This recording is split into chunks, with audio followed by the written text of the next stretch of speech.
बिस्मिल्लाहिर्रहमानिर्रहीम। नाज़रीन इकराम, अस्सलाम वालेकुम। मैं हूं आपका होस्ट अहमद सुल्तान और आप देख रहे हैं हमारा प्रोग्राम अवामी मसाइल। नाज़रीन, आज हम बात करेंगे एक ऐसे निज़ाम की जो अवाम के सबसे करीब होना चाहिए, मगर बदकिस्मती से अक्सर अवाम से सबसे ज़्यादा दूर नज़र आता है, यानी बल्दियाती निज़ाम। बल्दियाती निज़ाम किसी भी जमहूरी मुआशरे की बुनियाद होता है। ये वो निज़ाम है जिसके ज़रिए गली, मोहल्ला, यूनियन कौंसिल और तहसील की सतह पर अवाम के मसाइल हल किए जाते हैं। साफ पानी, निकासी, आब, सड़कों की मरम्मत, सफाई, स्ट्रीट लाइट्स, ये सब बल्दियाती इदारों की जिम्मेदारी होती है। अगर ये निज़ाम मजबूत हो तो आम आदमी को अपने मसाइल के हल के लिए बड़े दफातर के चक्कर नहीं लगाने पड़ते। लेकिन सवाल यह है कि क्या हमारा बल्दियाती निज़ाम वाकई ही मौसर है? नाज़रीन, अगर हम हकीकत का जायजा लें तो हमें इस निज़ाम में कई संगीन खामियां नजर आती हैं। सबसे बड़ी खामी इख्तियारात की कमी है। बल्दियाती नुमाइंदे मुंतखब तो हो जाते हैं, लेकिन इनके पास नामुकम्मल इख्तियारात होते हैं और न ही वसाइल। दूसरी बड़ी कमजोरी फंड की गैर मुनसिफाना तकसीम है। वसाइल सियासी बुनियादों पर तकसीम किए जाते हैं। अपने मनपसंद नाज़मीन को फंड दिया जाता है, या यूं कहिए कि ब्लैक मनी को वाइट किया जाता है और आवाम को बेवकूफ़ बनाया जाता है।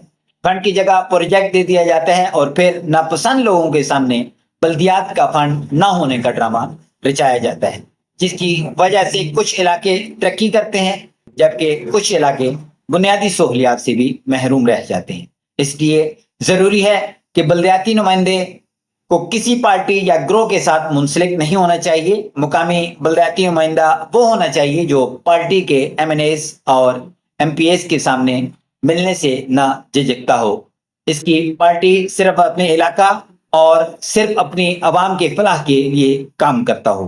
तीसरी खामी करप्शन और नाकस निगरानी है। जब एहतसाब का निज़ाम कमज़ोर होता है तो वसाइल ज़ाया होते हैं, मंसूबे अधूरे रह जाते हैं और आवाम का एतमाद टूट जाता है।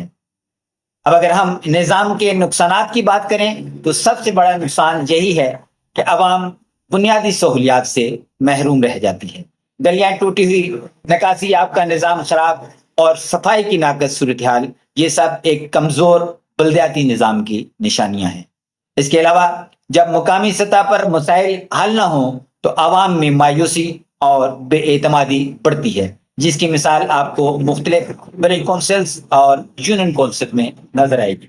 लेकिन नाज़रीन, हर निज़ाम के दो पहलू होते हैं। अगर बल्दियाती निज़ाम को सही मायनों में मजबूत किया जाए तो इसके बेशुमार फवायद भी हैं। सबसे बड़ा फायदा यह है कि फैसले अवाम के करीब होते हैं। मुकामी नुमाइंदे अपने इलाके के मसाइल को बेहतर समझते हैं और फौरी हल निकाल सकते हैं। दूसरा फायदा शफाफियत और जवाबदेही का है। जब नुमाइंदे अवाम के सामने हो तो इनसे सवाल भी किया जा सकता है और इसका एहतसाब भी मुमकिन होता है। तीसरा फायदा यह है कि ये निज़ाम जमहूरियत को मजबूत करता है, अवाम को बराह रास्त फैसला साजी में शामिल करता है और एक जिम्मेदार शहरी मुआशरा तश्कील देता है। लिहाजा जरूरत इस अमर की है कि बल्दियाती निज़ाम को सिर्फ एक रस्मी ढांचा ना रखा जाए, बल्कि इसे हकीकी मायनों में बाअख्तियार बनाया जाए। इसको माली खुद मुख्तारी दी जाए, शफाफियत को यकीनी बनाया जाए और सख्त एहतसाब का निज़ाम कायम किया जाए। आखिर में मैं यही कहूँगा कि अगर हम वाकई अवामी मसाइल का हल चाहते हैं तो हमें बल्दियाती निज़ाम को मजबूत करना होगा, क्योंकि मजबूत बल्दियाती निज़ाम ही एक मजबूत पाकिस्तान की बुनियाद है। नाज़रीन, अगले प्रोग्राम तक के लिए अपने होस्ट अहमद सुल्तान को दीजिए इजाज़त। अल्लाह हाफ़िज़।